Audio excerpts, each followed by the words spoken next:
Hi అండి, అందరికీ నమస్కారం. ఏపీ ఉద్యోగులు మరియు పెన్షనర్లకు సంబంధించి ఒక ముఖ్యమైన సమాచారం అండి. ముఖ్యంగా GO MS number 28 dated on 15 March 2024 ప్రకారం పెరిగిన డిఏ మరియు డిఆర్ బకాయిల గురించి వివరాలైతే తెలుసుకుందాం. జీవో ఎంఎస్ నంబర్ 28 ఈ జీవో ప్రకారం అప్పటి వరకు ఉన్న 26.39% డిఆర్ను 3.64% పెంచి 30.030% చేర్చారు. ఈ పెంపుకు సంబంధించి బకాయిలను 3 విడతలుగా చెల్లించాల్సి ఉంది.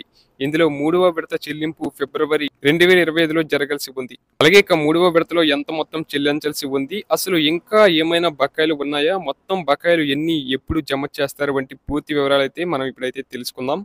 ప్రస్తుతం మనం తీసుకుంటున్న డిఆర్ 33.67%. ఇది జూలై 2023 డిఏ.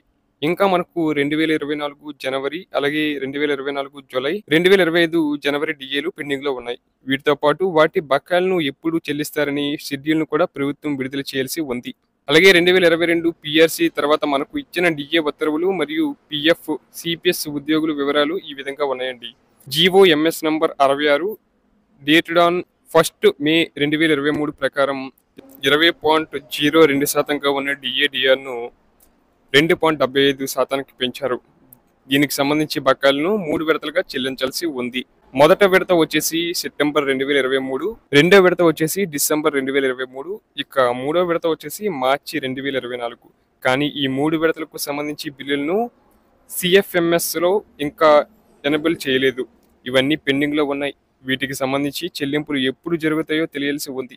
ప్రభుత్వం ఒక్క షెడ్యూల్ విడుదల చేయాలి. వాస్తవానికి జీవో ప్రకారం మొదటి విడత సెప్టెంబర్ 2023లో చెల్లించాల్సి ఉండగా అది వాయిదా పడింది. అలాగే ఇక జీవో ఎంఎస్ నంబర్ 113 మరో డిఏ పెంపు. జీవో ఎంఎస్ నంబర్ 113 ప్రకారం 20.750% ఉన్న డిఏని 26.39%కి పెంచారు. దీనికి సంబంధించిన బకాయిలు చూస్తున్నట్లయితే మొదటి విడత ఏప్రిల్ 2024, రెండో విడత జూలై 2024, ఇక మూడో విడత అక్టోబర్ 2024. ఇవి కూడా ఇంకా చెల్లింపులు జరగలేదండి.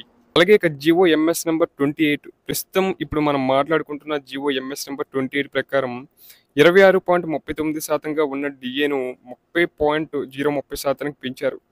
ఈ బకాయిలు మొదట విడత ఆగస్టు 2024, రెండో విడత నవంబర్ 2024, మూడో విడత ఫిబ్రవరి 2025 అండి.